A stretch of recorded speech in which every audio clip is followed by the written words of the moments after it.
ఏం sir ATV and AK entertainments, Yeah. అలా ఇంకో బ్యానరు 14 రీల్స్. Oh.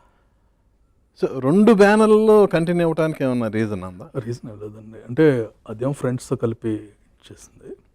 ఇది నా టేస్ట్ ప్రకారం చిన్నవి చేసుకుందామని స్టార్ట్ చేసింది. ఆటోమేటిక్గా తర్వాత ఏంటంటే అన్ని దీంట్లో అన్నీ చేస్తున్నారు, దాంట్లో అన్నీ చేస్తున్నారు. టీవీ అనేది డిఫరెంట్ అండి. నేను వేరేదే ఎయిమ్ కోసం టీవీ స్టార్ట్ చేసింది. ఒక 1 yearకి అర్థమైంది ఇది మన బిజినెస్ కాదు, మనం చేయలేము అని.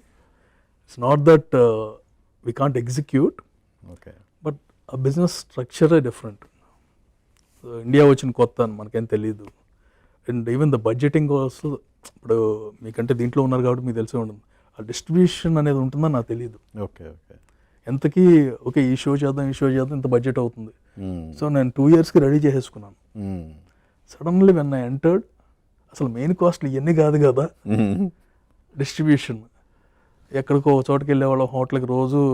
అంటే నేను యుఎస్ నుంచి వచ్చి ఒక హోటల్ దగ్గరికి పొద్దున్నే వెళ్ళి వెయిట్ చేసి డబ్బులు ఇచ్చి మాకు ఈ ప్లేస్మెంట్ కావాలి, channel listing. So after 1 year I thought ఇది మంది కాదులే. ఎంత లాస్ అయింది? లాస్ అంటే పెట్టినంత పోయిందండి. అంటే ఇంకేం ఉండదు కదా. Basically I didn't sell that one. అంటే అమ్మేసాను. Actually it would have been profitable, okay, but there I had been cheated by a politician. ఓ, ఎవరా పొలిటీషియన్? మన పేర్లు ఎందుకు అలా అని కూడా కాదు. It's not a big politician, అంత ఇది కూడా కాదు. ఎవరో ఎమ్మెల్సీ వచ్చేసి నేను తీసుకుంటాను అని, ఫైనల్గా మనం అంతా ట్రాన్స్ఫర్ అంతా అయిపోయిన తర్వాత రన్ చేసుకుని కూడా రేపు ఆ పేపర్స్ ఇస్తాను, ల్యాండ్ పేపర్స్ ఇస్తాను, అక్కడ ల్యాండ్ ఉంది అది ఇచ్చేస్తాను అని after 2-3 months he just left. So అది బిగ్ జోల్ట్ అనమాట.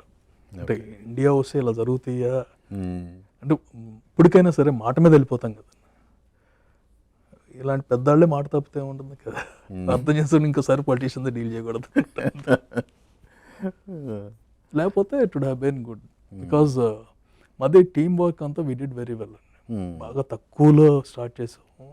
అండ్ ప్రోగ్రామింగ్ అంతా కూడా చాలా తక్కువ, అంతా కొత్త వాళ్ళు. One thing I am proud of about ATV is, మా దాంట్లో చేసిన వాళ్ళందరూ they are in very good positions all over the industry. ఇంకా స్టార్టింగ్ జాబ్ అక్కడే చేసేవారు. We use to train. బాగుండే, తక్కువలోనే అయిపోయింది. మా పేరోళ్ళు అంతా 50 లక్షలు అయిపోయింది. బట్ అది రావడం కూడా కష్టం అయిపోయినప్పుడు నెగిటివ్ ఎందుకు లేని జస్ట్